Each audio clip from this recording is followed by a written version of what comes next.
तो ठीक है बच्चों, तो हम लोग यहाँ पर स्टार्ट करते हैं फिजिकल क्वांटिटीज एंड मेजरमेंट, और उसमें एक स्पेशल टॉपिक है। उस टॉपिक का नाम है रिलेटिव डेंसिटी। टॉपिक का नाम पढ़ के ऐसे लगता है कि जैसे हमारे कोई रिश्तेदार डेंसिटी लेके आए, क्योंकि डेंसिटी के आगे है रिलेटिव। तो लोग सोचते हैं हमारे कोई रिश्तेदार है, मौसा जी की लड़की, वो डेंसिटी को घर लेके आए, लेकिन ऐसा है नहीं बच्चों। रिलेटिव डेंसिटी कभी भी किसी भी वर्ड के आगे अगर रिलेटिव लग जाता है तो रिलेटिव का मतलब आप उसको किसी के रिस्पेक्ट में देखेंगे, आप उसको किसी के रिस्पेक्ट में देखेंगे। तो डेंसिटी को हम बार बार किसी ना किसी के रिस्पेक्ट में देखना चाहते हैं, इसीलिए हम उसका नाम दे रहे हैं रिलेटिव डेंसिटी। हो सकता है हम डेंसिटी सब्सटेंस की कभी वाटर के रिस्पेक्ट में देखें, हो सकता है डेंसिटी हम सब्सटेंस की कभी लिक्विड के रिस्पेक्ट में देखें, हो सकता है हम सब्सटेंस की डेंसिटी एयर के रिस्पेक्ट में देखें। तो हम किसी ना किसी के रिस्पेक्ट में जब हम डेंसिटी देखते हैं तो उसको हम लोग कहते हैं रिलेटिव डेंसिटी। समझ गए बच्चों? तो रिलेटिव जी बच्चों फूफा जी नहीं है यहाँ पर, ये फूफा जी नहीं है, फिर से समझ लीजिए ये डेंसिटी है। और डेंसिटी कभी आप किसके रिस्पेक्ट में देखेंगे, कभी वाटर के रिस्पेक्ट में, कभी फ्लूइड के रिस्पेक्ट में, कभी लोहे के रिस्पेक्ट में, कभी पंकज के रिस्पेक्ट में, कभी स्वाति के रिस्पेक्ट में। किसी के भी रिस्पेक्ट में अगर हम देखते हैं तो उस वर्ड के आगे नाम लग जाता है रिलेटिव।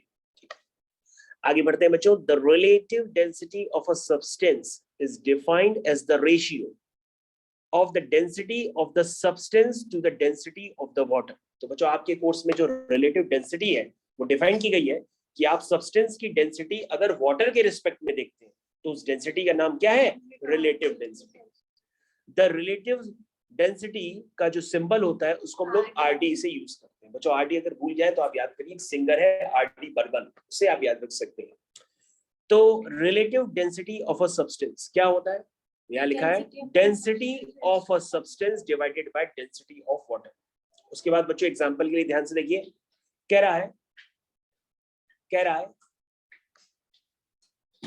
रहा है डेंसिटी ऑफ आयरन इज 7.8 ग्राम पर centimetre cube and density of water is 1 ग्राम पर सेंटीमीटर क्यूब। तो पूछ रहा बताओ रिलेटिव डेंसिटी आयरन की क्या होगा। तो तुम कहोगे सर रिलेटिव डेंसिटी अभी तो निकालने आपने बताया, आप ऊपर लिखेंगे डेंसिटी ऑफ आयरन और नीचे लिखेंगे डेंसिटी ऑफ वाटर, ठीक है ना। तो ऊपर सब्सटेंस आपका क्या है बच्चों, आयरन, और नीचे सब्सटेंस आपका क्या है, वाटर। तो बच्चों अगर हम रिलेटिव डेंसिटी आयरन की निकालना चाहते हैं विद रिस्पेक्ट टू वाटर, तो हम आयरन की डेंसिटी को डिवाइड कर देंगे वाटर की डेंसिटी से, और बच्चों जैसे ही डिवाइड करेंगे तो आपके पास रिलेटिव डेंसिटी आ जाएगी विच इज इक्वल टू 7.8। और बच्चों आपको ये हमेशा ध्यान देना होगा कि रिलेटिव डेंसिटी की कोई भी यूनिट नहीं होती है।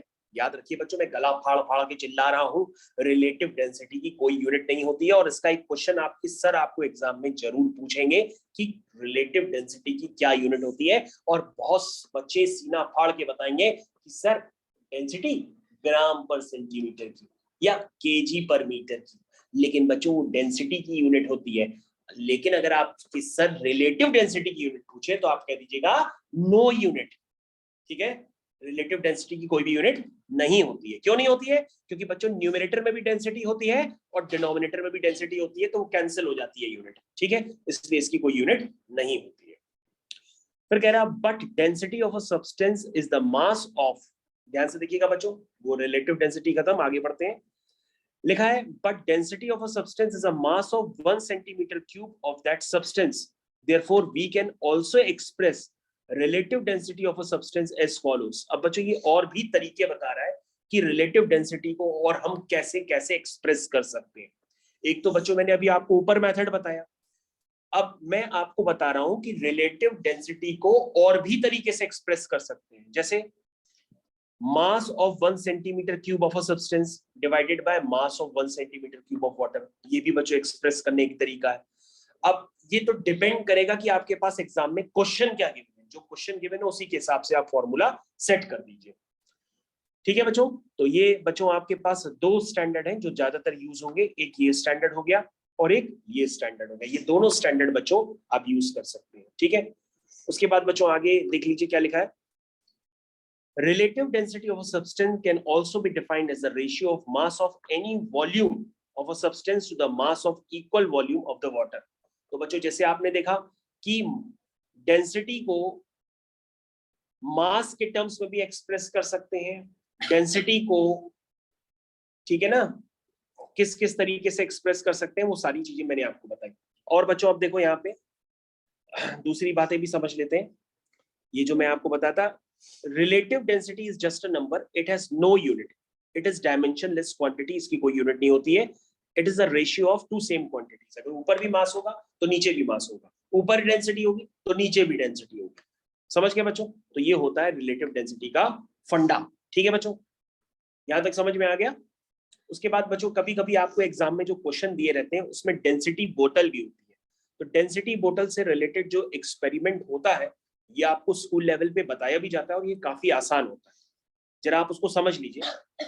जैसे मास ऑफ एम्प्टी बोतल को m1 से रिप्रेजेंट करते हैं, मास ऑफ बोतल प्लस वाटर को m2 से रिप्रेजेंट करते हैं। जरा बच्चों ध्यान से देखने का, अगर आपके पास एम्प्टी बोतल का मास m1 है, बोतल प्लस वाटर का मास m2 है और बोतल प्लस लिक्विड का मास m3 है, तो बच्चों अगर मैं पूछूं आप बताओ वाटर का मास क्या होगा? क्यों बच्चों ऐसा क्यों किया? क्योंकि अगर हम इन दोनों इक्वेशंस करेंगे तो क्या होगा? हाँ, वाटर का निकलेगा क्योंकि बोतल बोतल का मास कैंसिल हो जाएगा और वाटर का निकल आएगा m2 माइनस m1। क्या समझ में आया? उसी तरीके से बच्चों अगर हम इन दो इक्वेशंस को माइनस करते हैं m3 माइनस m1 तो हमारे पास लिक्विड का मास आ जाएगा। तो बच्चों आपको एग्जाम में डाटा पहचानना होता है। कभी कभी वो लोग एम्प्टी बोतल का मास देंगे तो आपको m1 से रिप्रेजेंट करना है। मास का बोतल मतलब मास ऑफ बोतल प्लस वाटर अगर एक साथ दे दिया तो उसको m2 से रिप्रेजेंट करेंगे। मास ऑफ बोतल प्लस लिक्विड उसको एक साथ दे दिया तो उसको m3 से रिप्रेजेंट करेंगे। तो m2 माइनस m1 क्या है? Mass of water. m3 minus m1 क्या है? Mass of liquid. तो बच्चों अगर आपके पास मासेस पता पड़ गए हैं तो आप इन दोनों मासेस को डिवाइड करके, ध्यान से देखिए, m3 माइनस m2, सॉरी ध्यान से देखिए, m3 minus m1 divided by m2 minus m1, इनको आपस में डिवाइड करके क्या निकाल सकते हैं? Relative density. क्या निकाल सकते हैं? Relative density. तो बच्चों अगर आप रिलेटिव डेंसिटी निकालना चाहें तो आप इस तरह से निकाल सकते हैं, which is equal to m3 minus m1 divided by m2 minus m1। फिर बच्चों ने यहाँ पे एग्जांपल भी दिया कि m1 आपके पास गिवन है, m2 आपके पास गिवन है, m3 अगर गिवन है, तो सब ये डाल करके आप रिलेटिव डेंसिटी ऑफ लिक्विड निकाल सकते हैं। तो बच्चों इस तरह के क्वेश्चन आपकी बुक्स में ऑलरेडी दिए हैं और आपको ये करने भी होते हैं। ठीक है बच्चों, क्या आप और समझना चाहते हैं? और समझना चाहते हैं? बस, थैंक यू।